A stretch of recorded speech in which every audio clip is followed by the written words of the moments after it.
నాకు ప్రేమ కావాలి, అభిమానం కావాలి. అలాంటిది ఇక్కడ అభిమానం నాకు చాలా నిండుగా మెండుగా లభిస్తుండటంలో చూస్తున్నారుగా.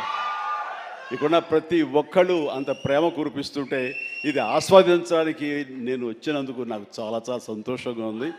అండ్ ఈ రోజున మీతో పాటు ఇలా షేర్ చేసుకోవటం అండ్ ఇక్కడ మీరు ఇంత ఉత్సాహంగా వచ్చి ఈ ఫంక్షన్ని ఇంత వైబ్రెంట్గా ఇంత ఉత్సాహంగా ఇది జరగడానికి కారణమైనటువంటి మీ అందరికీ కూడా నా మనస్ఫూర్తిగా నా సంతోషాన్ని అభినందనలు తెలియజేస్తున్నాను. మొన్న పాండమిక్ కోవిడ్ సమయంలో అది ప్రపంచంలో చాలా వ్యవస్థల్ని చాలా రంగాల్ని అతలాకుతలం చేసింది, కన్ఫ్యూజ్లో పెట్టేసింది, భవిష్యత్ ఏమిటో తెలియని అగమ్య గోచరంలో పెట్టింది. అలాంటి పరిస్థితిలో సినిమా రంగం కూడా ఏమైపోతుంది అనే ఒక డోలాయమాన పరిస్థితిలో ఉన్నప్పుడు చూస్తే నిజంగానే అందరూ ఓటీటీలకి అలవాటు పడిపోయారు. అది భాషలకు సంబంధం లేకుండా ఏ భాషా చిత్రాలు సరే చూసి వాళ్ళకి ఎక్స్పోజర్ చాలా ఎక్కువ వచ్చేసింది. ఇలాంటి వాళ్ళకి ఏ సినిమాలు తీసి మనం సాటిస్ఫై చేయగలం, ఇలాంటి వాళ్ళని మనం సంతృప్తి పరచగలమా అనేది ఎప్పుడూ ఒక రకంగా మీమాంసలు ఉంటుండేవాడు. ఆ తర్వాత అలవాటైపోయి జనాలు ఇళ్లలో ఓటీటీలో సినిమాలు చూడటం అలవాటైన తర్వాత వాళ్ళని థియేటర్కి రప్పించడం చాలా కష్టం అండి. అన్లెస్ అది ఏదైనా ఈవెంట్ ఫిల్మ్స్ కానీ, బిగ్ హీరో ఫిల్మ్స్ కానీ, హై బడ్జెట్ ఫిల్మ్స్ కానీ థియేటర్లోనే ఆ సినిమా చూడాలి, ఆ ఎక్స్పీరియన్స్ మనం పొందాలి అనుకునే సినిమాలకు తప్ప చిన్న చిత్తగా సినిమాలకి రావడం చాలా కష్టం అన్నప్పుడు ఇదేమి కష్టకాలం మనకి ఇండస్ట్రీకి. ఈ సినిమా ఇండస్ట్రీ ఏమైపోతుంది?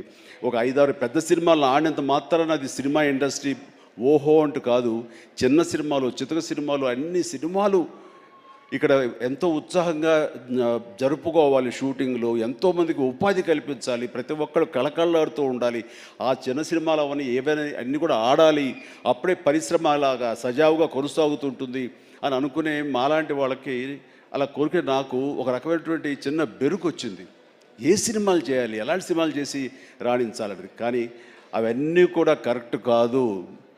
ప్రేక్షకుల్లో ఎప్పుడు తప్పు ఉండదు. ఏదైనా తప్పు ఉండి సినిమాలు ఆడలేదు, రాణించలేదంటే అది ఇదిగో స్టేజ్ మీద మా అందరి తప్పే తప్ప అది ప్రేక్షకుల తప్పు కానే కాదు. అది ఉదాహరణగా ఈ సంవత్సరం 2024లో ఆరంభంలో ఇక్కడ ప్రశాంత్ వర్మ ఉన్నాడు, తను సజ్జా తేజ వీళ్ళు చేసినటువంటి సినిమా హనుమాన్, ఆ సినిమాతో శుభారంభం అయింది.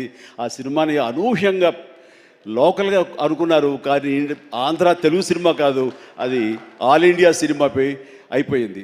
అక్కడి నుంచి ప్రారంభమైనటువంటి ఈ ఆదరణ, చిన్న సినిమాల పట్ల ఆదరణ, చిన్న సినిమాలు అనుకున్నవి, లో బడ్జెట్ అనుకున్నవి తీసిన సినిమాల్ని హై బడ్జెట్ సినిమాల్ని పెద్ద సినిమాలుగా మార్చారు మన తెలుగు ప్రేక్షకులు. అది అందులో దాని తర్వాత వచ్చినటువంటి మన వరుస సినిమాలు, నాకు పేరు వరుస గుర్తు రావట్లేదు, కానీ చాలా సినిమాలు అంటే నీహారిక తీసిన కమిటీ కుర్రవాళ్ళు కానివ్వండి, ఆ తర్వాత మన సిద్ధు జొల్లగడ్డ చేసినటువంటి టిల్లు సినిమా కానివ్వండి, ఆ తర్వాత ఆయ్ అనే సినిమా, ఇట్లా ఒకటేంటి చాలా సినిమాలు వరుసగా హిట్ అవుతూ ఒక్క సమ్మర్ మాత్రం అంత మంచి సీజన్ ఈ సినిమాలు లేకుండా చేసుకోవడం అది మన ఒక జాప్యంలో జరిగినటువంటి పొరపాటే తప్ప. ఆ తర్వాత మళ్ళీ చూస్తే కనుక మొన్న దీపావళికి అమరన్ కానీ, కా కానీ, ఆ తర్వాత లక్కీ భాస్కర్ కానీ ఇవన్నీ కూడా ఎంత ఆదరణ పొందినాయి అంటే అంతా ఇంత కాదు. వీళ్ళ వెనకాల ఎవరు పెద్ద పెద్ద డైరెక్టర్స్ ఎవరు లేరు, పెద్ద పెద్ద యాక్టర్లు ఎవరు లేరు, ఇది కోటాను కోట్లు ఖర్చు పెట్టి తీసినవి కావు. బట్ కంటెంట్ అన్నది ఈ రోజున మన ఆయువు పట్టు. ఆ కంటెంట్ బాగుండాలి, సినిమాల్లో ఎంటర్టైన్మెంట్ పొందగలగాలి, వాళ్ళు ఇవ్వగలగాలి. మనం అది ఆస్వాదించడానికి ఎప్పుడు ప్రేక్షకులు రెడీగా ఉంటారు. అది అందుకనే నేను అంటాను, ఏదైనా సినిమాలు ఆడవు, ఇక ఓటీటీకి అలవాటు పడిపోయారు, థియేటర్స్ రావడం అది కష్టం అనేది మాత్రం అవాస్తవం. ఈ రోజున ఈ మొన్న ఈ సినిమా వరుసలో మన సత్య ఇందులో ఉన్నాడు. సత్య చేసినటువంటి అలాగే మన కీరవాణి గారి అబ్బాయి చేసిన శ్రీ మత్తు వదలరా 2 ఎంత బాగుంది ఆ సినిమా, ఎంత సరదాగా ఉంది, ఆద్యంతో చాలా చాలా బాగుంది. ఇవన్నీ కూడా నేనే ఉత్సాహంగా సినిమాలు 2 సార్లు చూశాను ఆ సినిమా. ఇట్లాగా సినిమా బాగుంటే థియేటర్స్కి వస్తారు, చూస్తారు. వాళ్ళు ఎంటర్టైన్మెంట్ పొందడానికి వాళ్ళు ఎంత డబ్బైనా ఖర్చు పెట్టడానికి రెడీగా ఉన్నారు. అయితే ఆ సినిమా వాళ్ళకి అందేలాగా మనం చాకచక్యంగా తీయాలి, మనం శ్రద్ధాశక్తులతో తీయాలి. ఆ కంటెంట్ని మనం 1-2 సార్లు చెక్ చేసుకుంటే కానీ మనం బయటకు వదలకూడదు. ఎందుకంటే ఈ రోజున దాదాపుగా 125 సినిమాల దాకా ఇంతవరకు రిలీజ్ అయితే అందులో ఆల్మోస్ట్ 20% ఫిల్మ్స్ సూపర్ హిట్ అయినాయి. ఇది మంచి పర్సంటేజ్. అండ్ ఆ రకంగా ఈ రోజున ఈ జీబ్రా మంచి కంటెంట్ తోటి ఉందని అర్థమవుతుంది. ఇది వెరీ గుడ్ ఎంటర్టైన్మెంట్ ఉంది. ఇందులో మంచి స్టార్ కాస్ట్ ఉన్నారు, అందరూ వండర్ఫుల్ యాక్టర్స్ ఉన్నారు.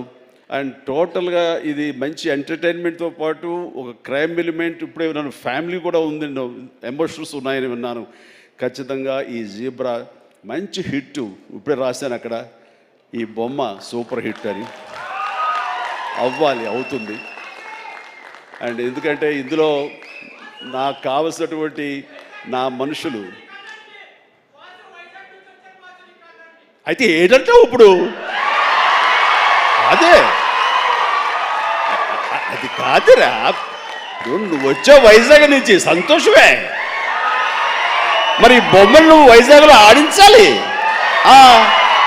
అది అదే అలా అయితే బలవాడువే. మన హీరోది కూడా అదే ఊరే.